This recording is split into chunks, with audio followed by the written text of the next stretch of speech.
This is డిఎల్ఎన్ Sastry. ఈ భూభాగం మీద ఎవరు శాశ్వతంగా బ్రతకారు?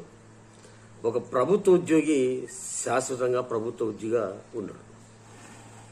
ఇప్పుడు ఎవరు బాధ్యత వాళ్ళు నిర్వర్తించండి అని చెప్తే మాకు అధికారం ఉంది, మా ఇష్టం అన్నట్టు ప్రవర్తిస్తా ఉన్నారు. సంతోషం. ఒక కేసు పెట్టినారు, అది తప్పుడు కేసు అని చెప్పి SC ST POA protection of atrocity act చట్టమే చెప్పింది. ఇది చట్టంలో ఈ సెక్షన్ ప్రకారంగా ఈ నిబంధన ఉంది, ఇది ఈ కేసుకు వర్తించదు అని హైకోర్టు కూడా చాలా స్పష్టంగా చెప్పింది. ముఖ్యంగా చెప్పేదేమంటే, ఎవరు శాశ్వతంగా అన్నప్పుడు మీ యొక్క అధికార అహంకారాలను భరించాల్సిన అవసరం మాకేమొచ్చింది? మీరు డ్యూటీ మీరేం చెప్తారో సొసైటీకి బాధ్యతగా ఉండండి, గౌరవంగా ఉండండి, చట్టాల పట్ల గౌరవించాలని చెప్పి మాట్లాడుతున్నారు. మరి మీరు ట్రైనింగ్ తీసుకొని ప్రమాణం చేసి బాధ్యతగా ఉంటామని చెప్పి వచ్చిన వ్యక్తులు ఎందుకు నిర్లక్ష్యంగా ప్రవర్తిస్తారు? ముఖ్యంగా మీ అహంకారాలను, మీ నిర్లక్ష్యాలను భరించాల్సిన అవసరం వచ్చింది.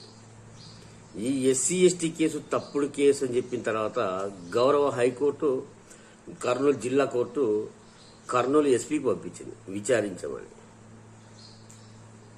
ఇప్పుడు అడుగుతున్నది ఏమంటే, సమస్య నాది కాదు, ఒక బాధ్యత విశిష్టమైన న్యాయ వ్యవస్థ, ఒక జిల్లా ప్రధాన న్యాయ వ్యవస్థ, జిల్లా కోర్టు అంటే sub court, additional court, judicial first class magistrate court కాదు, ప్రధాన కోర్టు, జిల్లా కోర్టు విచారించని చెప్పి జిల్లా ఎస్పీకి పంపించింది. ఒక కానిస్టేబుల్కో, ఒక ఏఎస్ఐకో, ఒక ఎస్ఐకో, ఎస్హెచ్కో కాదు, ఒక superintendent of police, Indian police service అధికారి పంపించింది. ఎందుకు మౌనంగా ఉన్నారు? ఇప్పుడు పోలీసులు కానీ, జిల్లా కోర్టు కానీ, జిల్లా పోలీసు కార్యాలయం కానీ ఎందుకు మౌనంగా ఉంది అంటే, మీరు ఏమి చర్య తీసుకోకుండా అట్నే పెడితే మేము మాట్లాడకుండా మౌనంగా ఉండాలి, అదన్నా చెప్పండి. లేదా మేము అసమర్థులము అన్న బహిరంగంగానే చెప్పండి. ఇప్పుడు ఎందుకు మౌనంగా ఉన్నారు? జిల్లా ఎస్పీ ఎందుకు మౌనంగా ఉన్నారు? జిల్లా కోర్టు ఎందుకు మౌనంగా ఉంది? 5 నెలలు 6 నెలలు అయింది కంప్లైంట్ పంపించి, ఏమి దీని మీద డెవలప్మెంట్ యాక్షన్ తీసుకున్నారని చెప్పి జిల్లా కోర్టు ఎందుకు ఎస్పీని అడగలేదు? జిల్లా ఎస్పీ తన కింది స్థాయి సిబ్బందిని ఎందుకు ప్రశ్నించకుండా ఉన్నాడు? ఎందుకు 5 నెలలైనా కర్నూలు కోర్టుకు రిపోర్ట్ చేయకుండా ఉన్నాడు? కర్నూలు జిల్లా కోర్టుకు ఎస్పీ ఎందుకు రిపోర్ట్ చేయకుండా ఉన్నాడు? ఇన్ని రోజులు ఏమైంది? సమస్య నాదని చెప్పా, నా మీద తప్పుడు కేసు అని చెప్పా. ఇప్పుడు ఏమైపోయింది? Court versus police, judiciary versus police. So ఇప్పుడు ఎవరు దీనికి సమాధానం చెప్తారు? జిల్లా కోర్టు ఎవరికి సమాధానం చెప్తుంది? జిల్లా ఎస్పీ ఎవరికి సమాధానం చెప్తారు? చూడండి, మేము బాధ్యతగా ఉంటాము, బాధ్యతగా ఉండాల్సిన పద్ధతి మీకు ప్రజలకు ఉంది, చట్టాల ప్రకారంగా నడుచుకోవాలని చెప్తున్నప్పుడు సమాజంలో ఎవరికి కూడా చట్టపరమైన హక్కు లేదు, జీవన హక్కు ఉంది, చట్టాల పట్ల గౌరవంగా బ్రతకాల్సిన అవసరం ఉంది, చట్టాన్ని గౌరవించాల్సిన బాధ్యత ఉంది, అంతవరకే. కానీ ఒక ప్రభుత్వ ఉద్యోగి సెక్షన్ 2/28 BNS చట్టమే చెప్తుంది మీరు ప్రజాసేవకులు, ప్రభుత్వ సేవకులు అని. మరి మీకు ఎంత బాధ్యత ఉండాలి? మీకు ఒక ట్రైనింగ్ ఉంది, కోడ్ ఆఫ్ కాండక్ట్ రూల్స్ ఉన్నాయి, నిర్దిష్టమైనటువంటి నిబంధనలు ఉన్నాయి, క్రమశిక్షణతో కూడుకున్నాల్సిన వ్యవస్థ ఉంది. చట్టం ముందర అందరూ సమానమే అని చెప్పినటువంటి జిల్లా కోర్టు ఎందుకు చట్టాన్ని ప్రశ్నించలేదు, అమలు పరచడం లేదు? పోలీసు వ్యవస్థ అందరూ సమానమే, ఎంతటి వాడినైనా ఉక్కు పాదంతో అణిచేస్తామన్నటువంటి పోలీసు వ్యవస్థ జిల్లా కోర్టు పంపితే ఎందుకు మౌనం ఉంది? ఇప్పుడు కేసు నాది కాదు, కర్నూలు జిల్లా కోర్టుది, కర్నూలు జిల్లా పోలీసు కార్యాలయాన్ని. మరి వీళ్ళిద్దరు కలిసి ఇప్పుడు ఏం చేస్తారనేది ఇంపార్టెంట్. వీళ్ళిద్దరు కలిసి ఇప్పుడు ఏం చేస్తారు అనేది ఇంపార్టెంట్. ఇట్నే పెండింగ్ పెడతారా కేసు? లేదు విచారిద్దాము అని చెప్తారా? జిల్లా కోర్టుకు రిపోర్ట్ ఇస్తారా ఇవ్వరా?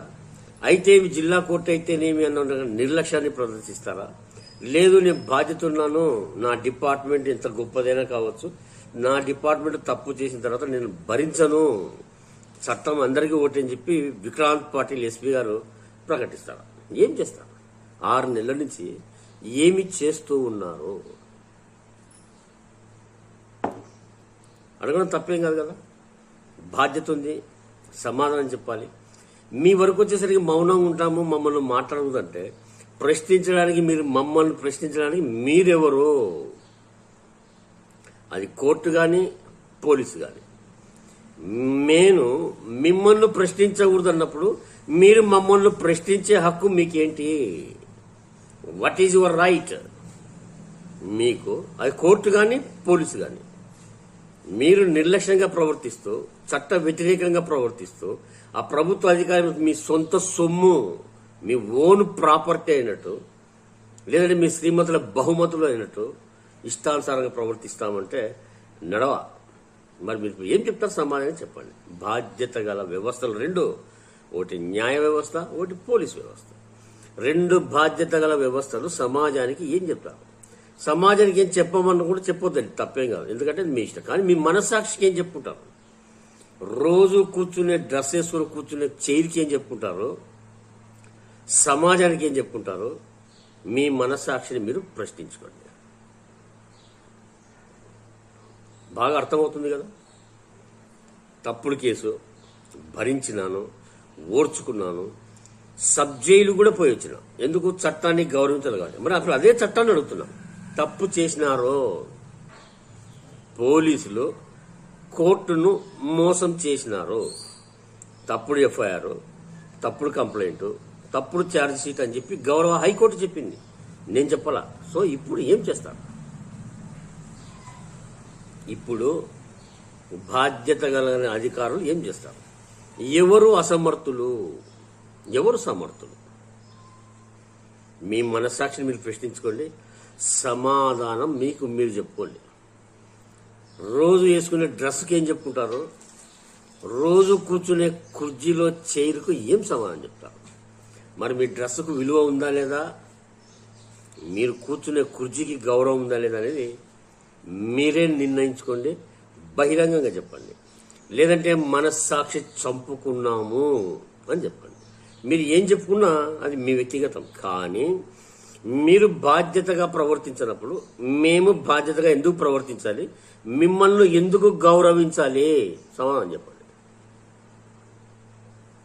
మేము మిమ్మల్ని ఎందుకు గౌరవించాలి? సో సమాధానం చెప్తారని చెప్పి మిమ్మల్ని మీరే ప్రశ్నించుకోండి. సమాధానం చెప్పినా కూడా చెప్పాలంటే చెప్పాలనా వద్దా? బాధ్యత ఉందా లేదా? మీ మనస్సాక్షికి, మీ విజ్ఞతకు, మీ చదువుకు, మీ అనుభవానికి వదిలేస్తా ఉన్నా. 65 సంవత్సరాల వ్యక్తిని నిర్భయంగా మాట్లాడుతున్నా. ఈ విధంగా మాట్లాడినప్పుడు, అధికారులు ఉన్నప్పుడు కేవలం అధికారాన్ని ఎంజాయ్ చేస్తాము, మేము మా సొంతంగా వాడుకుంటాము, మమ్మల్ని ప్రశ్నించకూడదు అనే హక్కు భూభాగంలో ఎవరికి కూడా లేదు. BNS 2/28 చదువుకోండి, బాధ్యతగా ప్రవర్తించండి, మీ మనస్సాక్షిని మీరు ప్రశ్నించుకోండి. కూర్చునే కుర్చీని ఏం చేసుకుంటారో, వేసుకునే డ్రెస్సుని ఏమని ప్రశ్నించుకుంటారో మీ మనస్సాక్షిని మీరు ప్రశ్నించుకోండి. ఒక వ్యక్తుల కోసం, 6 మంది కోసం అని చెప్పి వ్యవస్థను, ఒక పోలీసు వ్యవస్థను, ఒక న్యాయ వ్యవస్థను సమాజం ముందర చులకన చేసుకునే పరిస్థితి తెచ్చుకోవు. ఇది వాస్తవం. అర్థం చేసుకుంటారనుకుంటున్నాను, అర్థం చేసుకోండి. So this is incredible India, DLN Sastry.